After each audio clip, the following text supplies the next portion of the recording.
I was very suicidal. I got to join a hunt. And as I started to think about it, I realized that there was far more love going on. And I know I feel like a closet hippie when I say that, but I really want to portray that idea to these guys and these gals that people you don't even know love you and they want to keep you here. They want, you're important to them. Sorry, I'll get choked up, but. Hey, welcome to Voices on the Wind. I'm Toby Lyles and Maverick Lyles.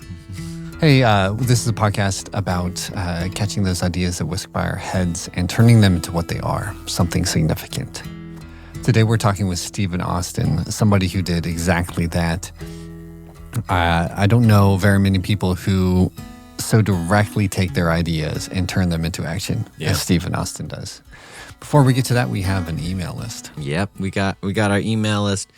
Let's see what we got on there. We got the next interviews with new podcasts coming out. We'll let you know when that's coming out. We'll also have kind of the takeaways from every episode, kind of what we learned, and along with stuff we're learning just in the world. I mean, mostly his thoughts, but maybe add some as well. Hopefully. Yep, that's at VOTW.substack.com, which is Voices on the Wind, VOTW.substack. Yeah. Yeah. So that'll be a fun email list to hop onto. So we're talking with Stephen Austin today. Now, Stephen is an intrapreneur, not an entrepreneur, which simply just means he is entrepreneurial in a nonprofit in this case. Yep. He works with Hunting with Heroes, and he just came into Hunting with Heroes and turned it up to 11, as they say in the rock and roll industry. 11. So just really fun to watch that process for him and how he not only really scaled a nonprofit, but how he found his calling. If you're searching for what you should do, or even perhaps feel like you're wounding, or the problems are in the way, perhaps they're also the gift and the way forward. So there is a mental health issue with Steve Austin. He talks about suicide just a little bit. So that's part of his story. So if that's an issue for you, please understand that. Otherwise, really good interview with Stephen Austin. I didn't even really get out. I was building a thematic map for the military, for the Sessions Command. So it was like dealing with recruiting and cadet command and enlisted guys. And so we took a static map that was on stations, recruiting stations, cadet stations, and we turned that into a digital format. And so the theory was that we would go from a static dot on that map to a map that moved. And so what I wanted, I think UPS had come out with the idea that you could see where your package was live as it was going down the road. Well, what we wanted to do is we wanted to take that map, we wanted to put potential recruits with those dots. So I wanted that map to be able to show the different types of services that kids were at. And I call them kids, but for instance, if I was an Army guy or I was just a high school kid, he really kind of belongs to the Marines, the Navy, the Air Force, and the Army, right? So when he would enlist in one of those branches, that dot would change a color. And so then it started talking about market share. And so we wanted to be able to kind of keep the market share correct. And so when I got ready to retire, I was the only green suitor that was doing that program. And so they were like, you're not really retiring. Yeah, I'm retiring. And so I ended up leaving the job one day wearing an Army suit, came back in the following Monday wearing a pair of khakis and a dress shirt. And I kept doing it. I mean, wow. So okay. I didn't even really leave my desk. It was the same desk. And I did that for I retired in 2009, so I did that for almost 3 years. Okay. And then Amanda and I had a young kid. We wanted to grow up in a different environment, I guess. And where we were from originally, when we were born, there was a very lot of stereotypical type stuff. People already grew up with premonitions of who that person was without ever really knowing who that person was. And every time we would travel out west, we really didn't see that. It was almost like people accepted who you were for what you were, right? And so we wanted him to grow up in that kind of environment. And so we moved and we built a house in Thornton, Colorado, lived there for, I don't know, a few years. And the anxieties, the PTSDs for me caught up. And so it was time to go. I needed land. I needed separation. I needed to get away. So that I felt like my family was safe. And so we came to Wyoming, hadn't looked back since. when you deal with anxieties and PTSDs and things, it depends on what type of level that you find that yourself in. I just didn't want to be around people, and I struggled being around people. And so my circle initially starts out pretty large, just like everybody else, but it gets small real quick.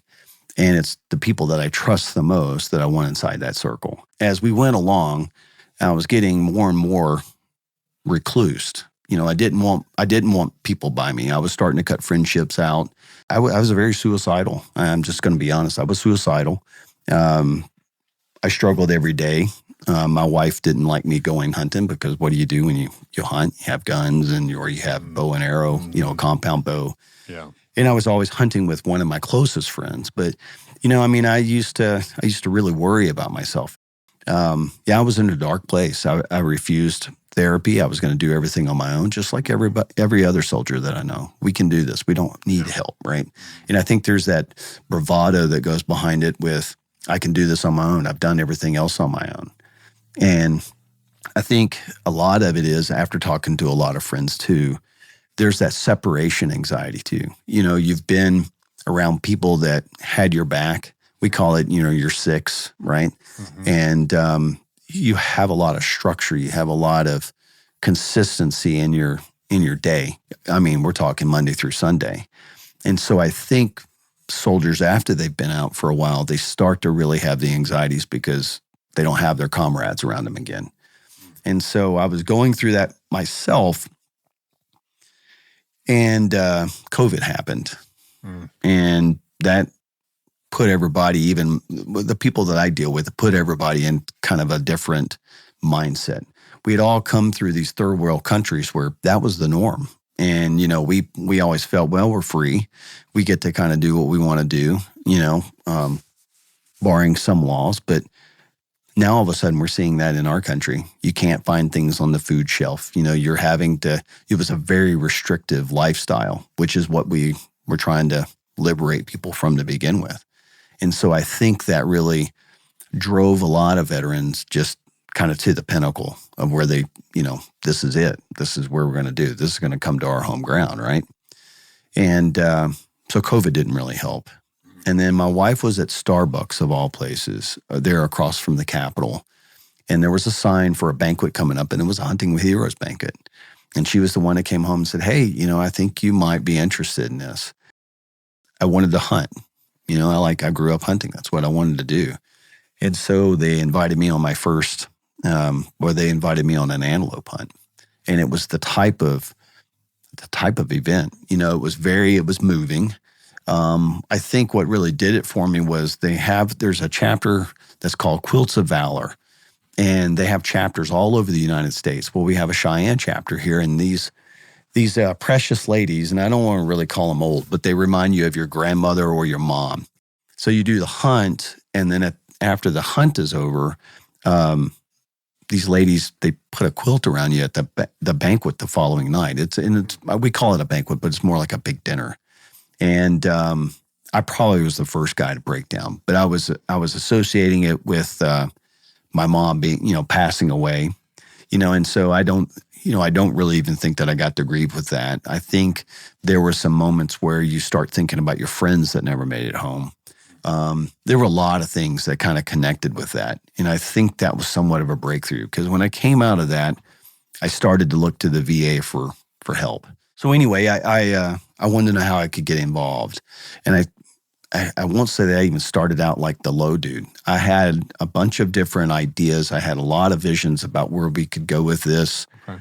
I think some guys kind of look at it in the sense of just do whatever they tell you to do. Don't think outside the box. Just figure out how you can raise money to, push this the next season. And in my mind, it wasn't just making enough money. It was like, how can you make more money to be able to facilitate more hunts or bigger hunts or more grandiose type hunts? And so within the next, 4 years, I found myself sitting really in front of everybody, talking, shaking hands, trying to raise money. Again, I was very suicidal. I got to join a hunt. And as I started to think about it, I realized that there was far more love going on. And I know I feel like a closet hippie when I say that, but I really want to portray that idea to these guys and these gals that people you don't even know love you and they want to keep you here. They want, you're important to them. Sorry, I'll get choked up, but yeah.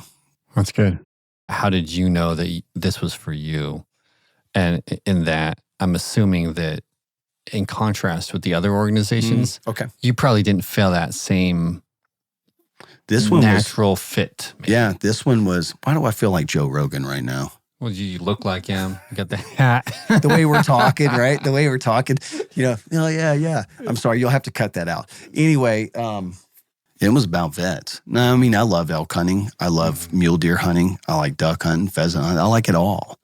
But this was about veterans, and I'm a veteran. So how do you give back to the community? How do you take care of those who are coming in behind you and making sure that they're taken care of, right? And so this organization was doing that.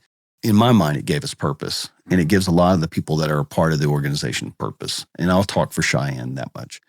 We even have folks that are civilians that have never served that just believe in the mission, that believe in the organization, and then also get their own self-gratification from knowing that they're helping someone. And we hear that all the time. Oh, I didn't serve, but I want to give back. And we have landowners that do the same thing. And so when you hear that, we're obviously doing something right. You're actually hitting on some, this curiosity I have of, you go into an organization that's already established, and you talked about maybe they like their old ideas, which they've worked, right? But you've come in and you've made some somewhat significant changes, as far as I understand it. I think in our position where we were at, there was a lot of individualism. Like, I did this, I did that. And I don't think teams work that way, and I think military folks can they get that more. They understand that, you have someone that's maybe, you draw off of strengths and weaknesses across a multitude of people that are there. And I really wanted to embrace the family culture, more of like in a sense of we're a platoon, we're a squad, right? Trying to turn it back into what I could comprehend, the relativity behind that. Like, you have a group of people and they all have a job, and then you have someone else that says, okay, hey, we got to get together. Let's keep this on track. It didn't have to be me. I mean, it wasn't me for the longest time. It was more of we would go to that one person to say, hey, look, this is what we're doing or how we're doing things. But I think it was the idea of trying to draw folks into a closer, and I call it a core group. And the reason why I call it a core group, when you're a volunteer organization, you have people that volunteer whenever they want to volunteer. And so you try to find those folks that are a little more energized or a little more dedicated to the overall mission of it. And you say, hey, look, can we come together, and just because you're working on this a few months, let's work on this for the full year. But we don't have to do it at such a fast pace, 90 days from an event, if we work on this 12 months out of the year. It's a little slower. It's a little more to be able to digest that kind of stuff. And so I started trying to convince people within the organization we needed to have this core group. And once you had that core group, then I wanted to try to involve wives or husbands, because again, if you have the buy-in of the other partner, then things work a little more seamlessly, right? And now I'm tapping into somebody else that may have not ever said, hey, look, I want to do this, because their spouse is doing it as well. And really what you're doing is you're trying to set a hook. You're trying to get them to realize that you do have a voice. You do have validity here. So why don't you come in and help us? You have to embrace the mission. You have to embrace the organization to a point where it becomes a second lifestyle, I think. It's my second job. One of your questions earlier, and I don't think we even hit on it. How do you balance your real job with this job? Fascinating question still. Yeah. You still have to work. I mean, I still work, 6 to 2 o'clock every day. That's the job that I make my salary with. And then I take about a 2-minute break, and then I roll right back into 8 hours of this. Wow. And I mean, that's my wife knows where to come and get me. I'm in my office. I'm doing whatever I need to do. I'm, writing, or I'm emailing ranchers. I'm trying to always find the next person. Stephen, thank you so much. That was really great. Really appreciated the detail and in-depth thoughts on how you, on your story, just for sharing that and being vulnerable.